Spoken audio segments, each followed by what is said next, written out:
ভিডিওটা অনেক দিন হয়ে গেল, তবুও ভাবলাম তোমাদের সাথে একটুখানি শেয়ার করি। আসলে এই দিন আমার বাড়ি যাওয়ার কথা ছিল, তো বাড়িতে রান্নাবান্না সব সেরে নিয়েছিলাম, আর এদিকে আমার বড়মশাইকে ফোন করে বলেও দিয়েছিলাম যে আমি বাড়ি চলে গেছি, কিন্তু আসলেও আমি যাইনি, মানে ওর সাথে একটুখানি প্র্যাঙ্ক করছিলাম ছোটোখাটো। তো ঘরে তালা টালা মেরে আমি চাবিও রেখে দিয়েছি যেখানে রাখার, আর তারপর আমি বাবার ঘরে আমি দরজার পেছনে কিন্তু লুকিয়ে আছি, আর এদিকে ও কিন্তু চলেও এসেছে।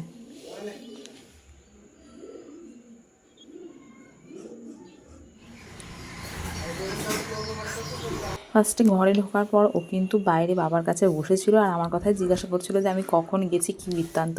তবে বাবা বলে দিয়েছিল ওকে, যেটা আমার খুব রাগ হয়েছিল, মানে প্রথমে বলেছিল যে ঘর থেকে ফোনটা নিয়ে আয়। তবে ও কিন্তু ফোনটা নিতে এসেও আমাকে দেখতে পায়নি, তো তারপরে যখন ফোনটা দিতে গেছিলো তখন বাবা ওকে বলে দেয়।